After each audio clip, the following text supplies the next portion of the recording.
Welcome, ladies and gentlemen. Thank you all for coming. It is a real honour for me to be speaking for you all today. Today I'm going to be talking about my experiences of growing up with having autism. I'm going to be talking about what it's like growing up and some of the challenges that I've had, etc. And as Henry VIII said to his wife, I won't keep you for long.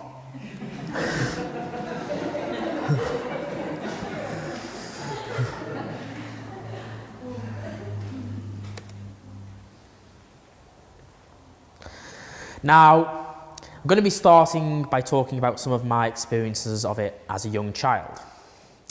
Yeah, when I was a young child, the world was a terrifying place. Going into shops was terrifying. Just living life was terrifying due to many things. One of the things is my senses were really, really mixed up. A lot of noises that weren't particularly loud would be extra loud to me and really hurt my ears. And a lot of lights would be really, really bright and really hurt my eyes.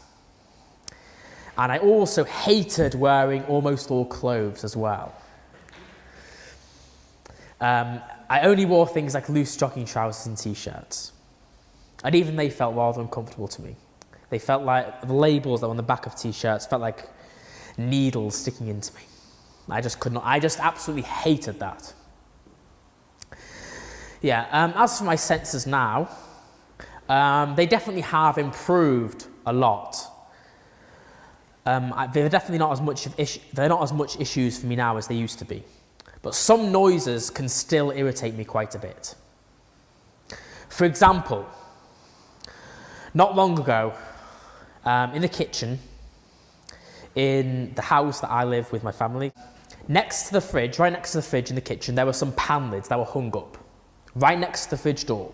And every time the fridge door opened, they made this irritating noise. I was just, chilling in the kitchen, opening the fridge just to see what was in there. And this noise came. I'd open the fridge again, and the noise was there again. And I thought, right, something has to be done about those pan lids. They are going. So I went up to my mum and said, I really think that we should get rid of those pan lids because that noise is really irritating. And you know what she said? She said, what noise? I didn't hear any noise. What noise do you mean? Really? You couldn't hear that irritating noise that came from the pan lids? Yeah, so some noises can still irritate me a bit. And of course, there's also things like discos. I absolutely loathe discos entirely. I mean, basically, what happens in a disco other than this? You have a load of people standing up, all crowded together, and then putting their arms up like this and all the rest of the moves, and having music turned up to maximum. Yeah, and all these flashing lights as well. How is that enjoyable? That's what I'd like to know. Yeah, so some noises do, those kind of things irritate me. And there are also some things that I don't like to touch as well. There are certain textures of things where I just can't stand touching. And I also don't like to be touched by other people as well. I find that I'm not really a fan of physical contact a lot of the time. I can cope with, say, a handshake, but not much more than that. Yeah, and one way to describe the noises is like thunder. Can you imagine hearing thunder? I'm sure most of you have seen thunderstorms, haven't you?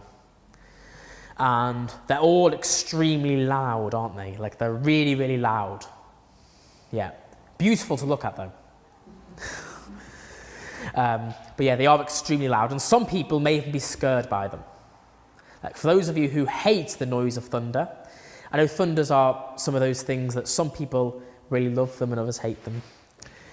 But those who hate them find them too irritating. And imagine just experiencing every noise that you come across is basically like thunder. Basically, that's how loud it is. Yeah. Because that's pretty much how I found almost any noise.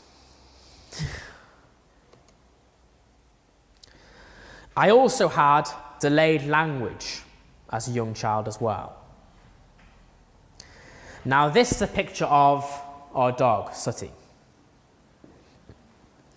And one thing that you all know about dogs, or at the very least you should know, they can't talk.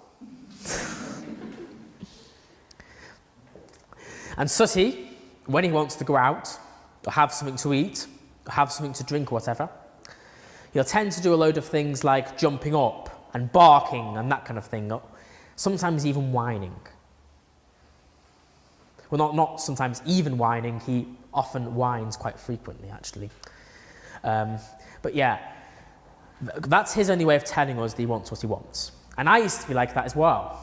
I used to scratch, I used to jump up, I used to bark. Okay, no, I didn't used to bark, no. But I would scratch, I would scream, and I would have a lot of these extreme behaviours like that. It wasn't exactly how I communicated, but I couldn't really communicate very well. I mainly spoke in my own language. But I thought I was talking just like other people. But I wasn't. I was, most of the time, I was really just speaking in my own language. But because people didn't seem to be understanding me, this led to a lot of the frustration and a lot of these behaviours. Yeah. And I would tend to use some echolalia a lot of the time when I was speaking. This is where basically you repeat catchphrases and stuff that you've heard. Like basically you just heard other people say, you start using them. For example, I'd say when I got really, really stressed, no matter what was wrong with me, I'd say, tummy ache! Yeah. And I'd also say, I want my head off! Yeah. That kind of thing. Okay, now, through a lot of my childhood, as I was getting older, this was, probably around sort of maybe around sort of junior-ish age, maybe from about sort of 8 to 11, that kind of thing. I was starting to feel like I was different from other children. Even though I didn't know that I had autism at this point, I was starting to feel like I was quite different, and I wasn't quite like your average kid of that age, basically. Here are some of the reasons why I felt different from other children. Because there were quite a few questions in my mind. One was, why did I have therapy? Yeah, I had therapists coming over to my house to teach me new skills and always seemed to be teaching me all those kind of things. Why did I have this? No other children did. Of course, I was homeschooled, which wasn't that common, but I knew plenty of other kids that were homeschooled and they didn't have therapists coming over to the house. My siblings never had therapists either. So why did I have therapists? Yeah, that didn't really make sense to me. I didn't understand. Why do I have therapy when no other children did? And also, when I went to, a lot of the clubs that a lot of kids go to, like say football lessons, beavers, or cubs later when you move up from beavers, and then on to scouts. Yeah, basically a lot of the clubs that these children do. I always had somebody with me go to that went to the clubs with me. Why was this? No other children had it. Like I'd see, like when I went to clubs, Donna would always have to come in with me and support me and that kind of thing, as all the other kids that were there, they were there on their own. So this didn't really make a lot of sense to me. Why is it that I always have somebody with me to go to these clubs. Like, I know there was a bit of me which thought, okay, well, I have therapists, so I guess maybe they could come with me. But even if you're going to go by a push and allow that as an argument, as an explanation, as other children don't have that, even when my therapist couldn't make it, they'd send somebody else to go with me, like, say, my older brother. And also, what made me feel even worse was Esther, my sister, who was like 5 years younger than me, or a bit under 5 years younger, but pretty much 5 years younger. When she started going to Rainbows, she went on her own. So yeah, this didn't really make much sense to me. But also, I was aware that I found things hard in other children as well. This was another thing. Despite the fact that I knew I had therapists coming over to help me, and I knew that I didn't want the therapists coming over to help me, I still kind of knew that I actually did find things harder, and I actually did need support, more support than the other children did. Like when I went to Cubs and that kind of thing, I needed a lot more help, and that kind of thing than other children did. And it was also so much harder for me to fit in, socially. So yeah, a lot of these things didn't make so much sense to me. What was going on?